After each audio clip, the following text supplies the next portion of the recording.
Movie की शुरुआत Los Angeles में होती है, जहां सभी लोग रोजाना की तरह उनके काम पर जा रहे थे। वहीं हमने इमरजेंसी मैनेजमेंट के नए डायरेक्टर माइक को देखा, जो उसके और उसकी बेटी केली के लिए ब्रेकफास्ट बना रहे थे। अभी हाल ही में माइक और उसकी वाइफ का डिवोर्स हुआ है, जिस वजह से केली का मूड थोड़ा खराब है। तब हमें पता चला कि माइक और केली आज वेकेशन पर जा रहे हैं, लेकिन तभी अचानक पूरे शहर में भूकंप आ गया। वो भूकंप काफी छोटा था, लेकिन बहुत ताकतवर था। इस तरफ हॉस्पिटल में डॉक्टर केल्डर ने भूकंप की वजह से उसके एक पेशेंट को पकड़ लिया ताकि वो नीचे ना गिर जाए। माइक ने कहा कि ये एक इमरजेंसी सिचुएशन है, इसीलिए उसने उनका वेकेशन प्लान कैंसिल कर दिया और केली से घर पर ही रुकने के लिए कहा। जब माइक अपने ऑफिस पहुंचा तो उसके कोवर्कर एमिट ने उसे बताया कि उस भूकंप की वजह से कोई ज्यादा नुकसान नहीं हुआ है, इसीलिए माइक अभी भी उसके वेकेशन पर जा सकता है। हालांकि माइक ने खुद उसके शहर की स्थिति को देखने का फैसला किया और उसे पता चला कि पानी का मुख्य भाग फट चुका है और गैस भी लीक हो रही है। वहीं इस तरफ पार्क में कुछ वर्कर्स अंडरग्राउंड ट्रेन के टनल बनाने का काम कर रहे थे और साथ ही उनके शहर में आए भूकंप पर सट्टा लगा रहे थे। तभी अचानक उन्होंने लोगों के चिल्लाने की आवाजें सुनी और वो ये देखकर हैरान रह गए कि वहां के टनल में से अजीब येलो कलर की गैस बाहर निकल रही है। उन्होंने जल्दी से उन वर्कर्स को उस टनल में से बाहर निकाला और देखा कि उनका आधा शरीर पूरी तरह से जल चुका है। जैसे ही माइक को यह खबर मिली, वो जल्दी से पार्क में गया और उसने वहां पर कई सारी जली हुई बॉडीज देखी। सभी ने कहा कि ये सब टनल में मौजूद भाप की वजह से हुआ है, लेकिन माइक को ऐसा नहीं लगता। माइक ने उस जगह पर चलने वाली अंडरग्राउंड ट्रेन्स को बंद करने का आदेश दिया जिस जगह पर वो हादसा हुआ है, लेकिन एमटीए चेयरमैन ओल्बर ने माइक की ये बात मानने से मना कर दिया, क्योंकि उसे नहीं लगता कि उसकी ट्रेन्स किसी मुसीबत में है। ओल्बर को अपने इस प्रोजेक्ट पर इतना भरोसा है कि उसने माइक की बात को पूरी तरह से इग्नोर कर दिया। दूसरी तरफ उन बॉडीज को फोरेंसिक डिपार्टमेंट में चेक करने के लिए भेजा गया, जहां केल्डर ने जब उन जली हुई बॉडीज का निरीक्षण किया तो वो काफी हैरान रह गई, क्योंकि उन बॉडीज पर जो जलने के निशान थे वो किसी भाप या गैस के तो नहीं लग रहे थे। थोड़ी देर बाद एमिट भी पार्क पर आ गया और माइक को वहां से ले जाने की कोशिश करने लगा, क्योंकि गैस लीक होने वाले हादसे से उनका कोई लेना देना नहीं था। लेकिन माइक अपनी जिद पर अड़ा हुआ है, इसीलिए माइक नियमों को तोड़ते हुए अपने एक और साथी गेटर के साथ टनल के अंदर चला गया। थोड़ी देर टनल में घूमने के बाद उन्होंने देखा कि टनल के अंदर की हवा काफी गर्म होती जा रही है, जिस वजह से उन्हें सांस लेने में भी दिक्कत होने लग गई। अब क्योंकि वो टनल मेट्रो की ठीक बगल में है, इसीलिए जैसे ही वहां से ट्रेन गुजरी वो टनल पूरी तरह से हिलने लग गई। तभी गेटर को वहां पर कुछ जले हुए चूहे दिखाई दिए और तभी उन्होंने नोटिस किया कि उनके रबर ग्लव्स भी पिघल रहे हैं। तभी अचानक उस टनल में मौजूद क्रैक में से काफी तेज गर्म गैस बाहर निकलने लग गई, जिसे देखकर वो दोनों जितना जल्दी हो सके वहां से बाहर निकलने के लिए भागे, नहीं तो वो जिंदा जलकर राख हो जाएंगे। अब क्योंकि माइक को सबूत मिल गया है, इसीलिए उसने एमिट से जल्दी से उस पार्क को बंद करने का ऑर्डर दिया। थोड़ी देर बाद ओल्बर एमी को वहां लेकर आया, जो कि एक जियोलॉजिस्ट है। उसने कहा कि उनका पूरा शहर भौगोलिक रूप से अस्थायी है, इसीलिए उनके शहर के नीचे टनल्स नहीं खुदनी चाहिए। माइक एमी को पार्क में ले गया, जहां उसने एक मशीन की मदद से कुछ टेस्ट किए। टेस्ट के बाद एमी ने जो बात कही उस पर विश्वास कर पाना थोड़ा मुश्किल था। एमी को लगता है कि उनके शहर के नीचे ज्वालामुखी तेजी से बढ़ रहा है और शहर के नीचे की तरफ लावा बह रहा है, लेकिन बदकिस्मती से ये सिर्फ एमी की एक थ्योरी है और उसके पास इस बात का कोई सबूत नहीं है। और माइक को भी एमी की इस थ्योरी पर बिल्कुल यकीन नहीं हुआ। वहीं इस तरफ हमने देखा कि पार्क के फाउंटेन में लगा स्टेचू धीरे धीरे डूब रहा है। फिर शाम को एमी अपनी असिस्टेंट रशेल के साथ उस टनल के अंदर गई, जहां पर थोड़ी देर पहले वो गैस निकली थी। वो दोनों अंडरग्राउंड टनल में सैंपल्स लेने के लिए घूम रही थी कि तभी अचानक उस जगह पर एक और भूकंप आ गया। ये वाला भूकंप काफी बड़ा और खतरनाक था, जिस वजह से पूरे शहर की बिजली गुल हो गई। वहीं घर पर माइक जल्दी से अपनी बेटी को देखने भागा और उसे लेकर सुरक्षित जगह के लिए निकल गया। वहीं इधर अंडरग्राउंड मेट्रो में ट्रेन के ड्राइवर ने ट्रेन को रोकने की कोशिश तो की, लेकिन फिर भी उसके ट्रेन का एक्सीडेंट हो गया। उस भूकंप की वजह से उस टनल के अंदर का फर्श टूट गया, जिसके अंदर एमी और रशेल मौजूद थी। रशेल उस गड्ढे के अंदर गिर गई और उसके किनारे से लटक गई। एमी ने उसे बचाने की कोशिश की, लेकिन उस जगह पर काफी तेज धुआं निकलने लगा और कुछ ही सेकंड्स में वो टनल बहुत गर्म हो गई। तभी वहां पर काफी तेज गर्म भाप का विस्फोट हुआ, जिससे रशेल जलकर राख हो गई। वहीं एमी हैरानी से ये सब देख रही थी। फिर जब वो उस टनल से बाहर निकली तो उसने देखा कि फाउंटेन का पानी तो उबल रहा है। फिर एक एक करके शहर की कुछ बिल्डिंग्स में जनरेटर शुरू हुए।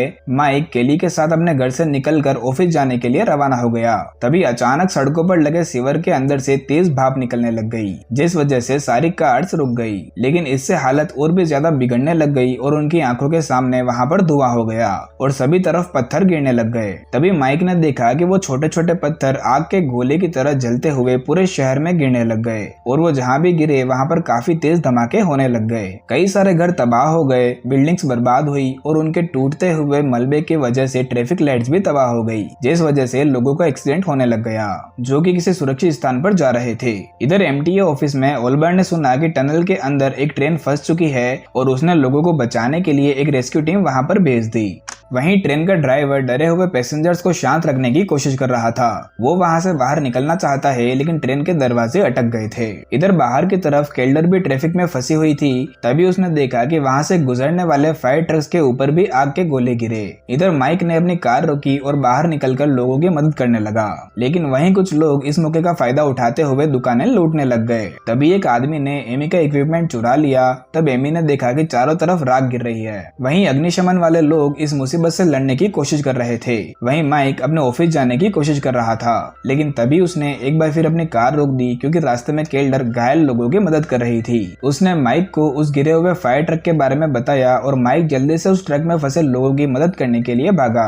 लेकिन तभी पूरे शहर में गड़गड़ाहट की आवाज सुनकर सभी लोग एकदम से स्थिर हो गए। तभी अचानक उस जगह पर बहुत तेज भूकंप आया, जिस वजह से बिल्डिंग का टूटा हुआ ग्लास उन सभी के ऊपर गिर पड़ा। तब माइक ने एमी की थ्योरी को सच होते हुए देखा जब जमीन के अंदर से ज्वालामुखी का लावा बाहर निकलकर उसके शहर की सड़कों पर बहने लग गया और अपने रास्ते में आने वाली हर एक चीज को पिघलाता हुआ आगे बढ़ने लग गया।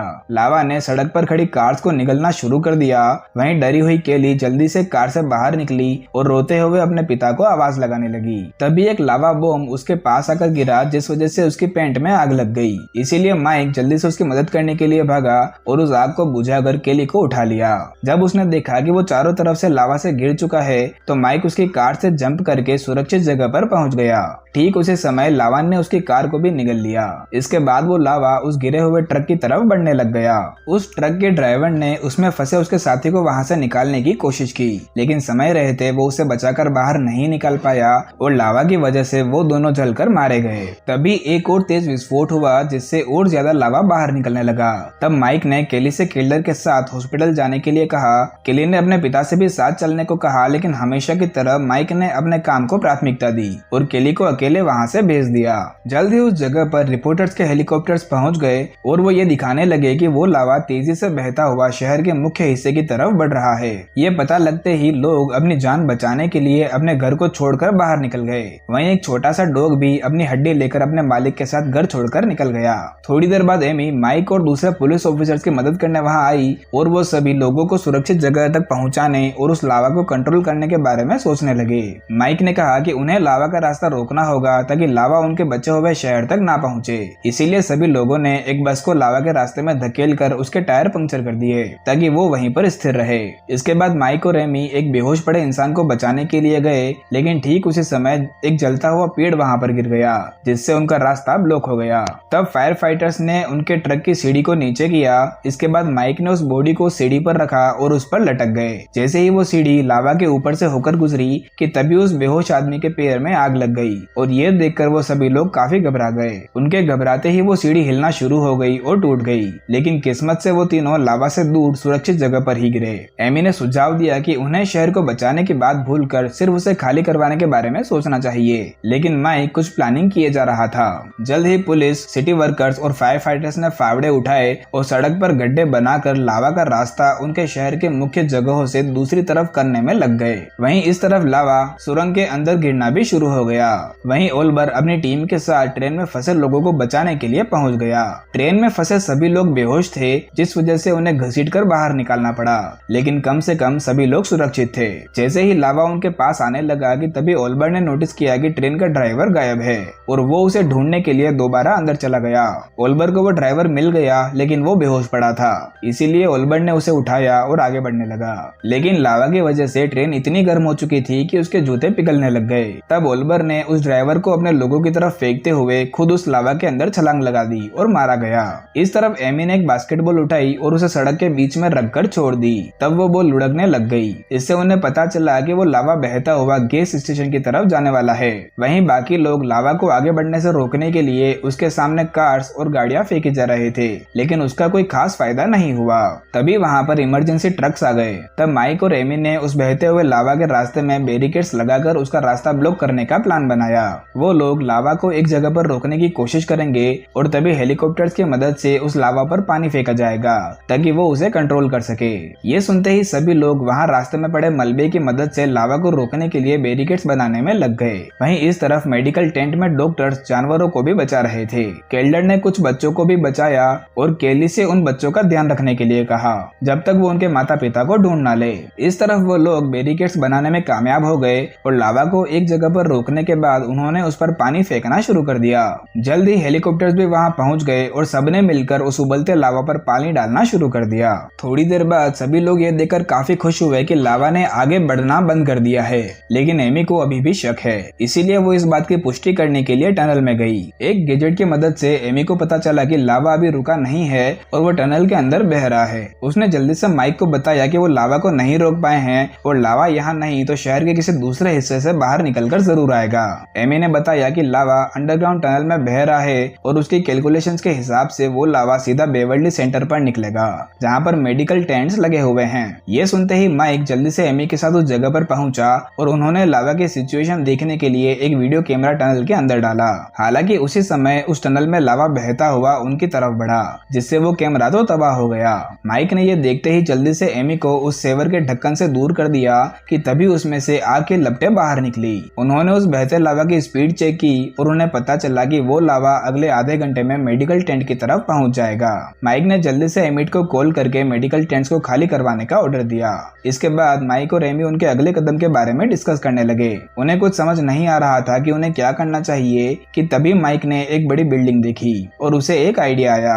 वो बॉम्ब की मदद से उस गली में नाली बना देंगे जिससे वो लावा की दिशा को बदलकर उसे पैसिफिक ओशन की तरफ मोड़ देंगे। इसके अलावा वहाँ की सड़क का झुकाव दूसरी दिशा में है, इसीलिए उन्होंने वहाँ मौजूद 22 माले की बिल्डिंग को तोड़ने का फैसला किया ताकि उसके मलबे की मदद से वो लावा को मेन सिटी में जाने से रोक सकेंगे। माइक ने एमी से उसकी बेटी केली को ढूंढने के लिए भेज दिया। वहीं बाकी सभी लोग बिल्डिंग में बॉम्ब फिट करने लग गए। इधर एमी जब मेडिकल टेंट पर पहुंची तो उसे पता चला कि केली तो वहां पर नहीं है। केली एक बच्चे को ढूंढती हुई वहां से कहीं चली गई थी। वहीं इस तरफ सभी लोग जल्दी से भागकर बॉम्ब्स फिट कर रहे थे क्योंकि अब उनके पास सिर्फ 20 मिनट ही बचे थे। केटर और उसके आदमी बिल्डिंग के अंदर बॉम्ब्स फिट कर ही रहे थे, लेकिन उसी समय एक बार फिर वहां पर भूकंप आ गया, जिस वजह से उम्मीद से पहले ही वहां पर ज्वालामुखी विस्फोट हो गया। ये देखकर सभी लोग डरते हुए इधर उधर भागने लगे। वहीं कुछ लोगों को आग भी लग गई। वहीं बिल्डिंग के अंदर भूकंप की वजह से एक आदमी कॉलम के नीचे फंस गया और गेटर अकेला उसे बाहर नहीं निकाल पा रहा था।